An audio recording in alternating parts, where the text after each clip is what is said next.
The eighth and final race is a fillies and mares 88 handicap. It's the Hollywood Bets Bright Future fillies handicap over 1,600 meters. And again, Warren, it's a very tough race.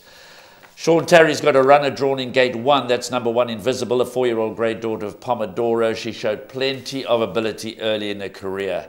And on best form, she must have a bright chance of landing the spoils for the Sean Terry-Luke Ferraris combination. If Diamonds and Pearls was better drawn, I'd be a lot stronger on her. She does appear as one of my horses to watch out for, drawn 12. She's quite easy to back at 7-1. She represents some kind of value. She's back on her favourite surface. She's won 4 of 8 at the Hollywood Bets Poly Track, and I expect her to run well despite the draw. But there are so many with chances. From a consistency point of view, Warren, the standard is probably set by number 4, Silver Magic, who scored an overdue victory on the turf at Hollywood Bet Scottsville last time. But her polytrack form is 8 starts, 2 wins, 1 second, 2 thirds, 3 fourths. She's never been out of the money in 8 starts on the polytrack, and she's ideally distance suited. And before I hand the platform to you to sum this all up, because I'm going very wide again, I mentioned earlier that races 7 and 8 I'm going wide. Watch out for Eden Garden Glitz, priced up 16-1. Her last 3 runs on the Greyville polytrack have all been wins. After reeling off 3 in a row on the polytrack, she then ran on the turf track on the 27th of November at Hollywood Bets Greyville, and again on the turf track in a grade 3 feature at the end of December.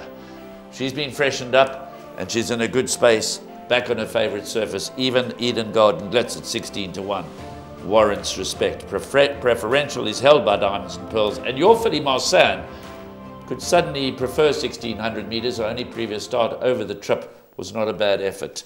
Enough said from me.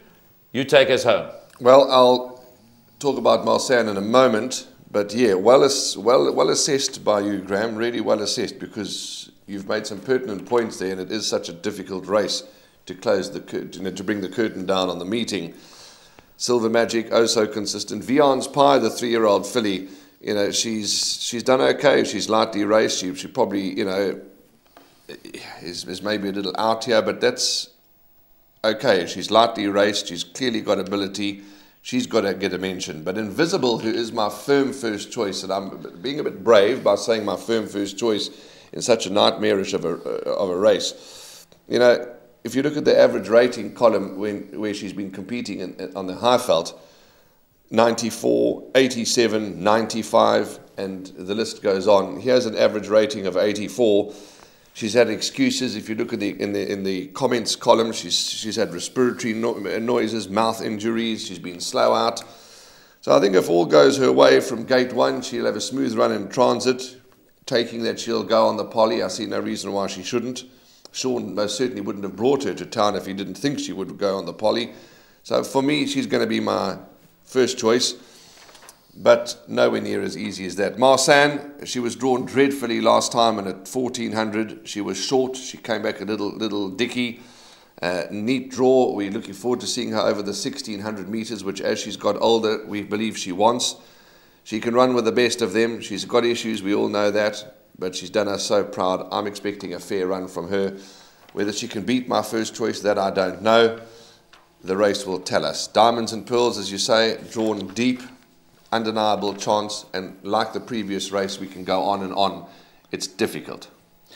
Very, very, very tricky.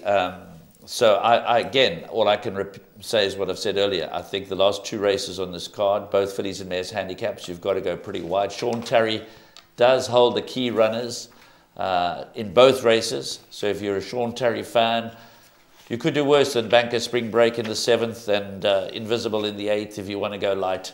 I see it slightly differently. I'm going wider. So that's race 8. The Hollywood Bets Bright Future fillies and mares 88 handicap over 1,600 meters. The last race due off at 17:05.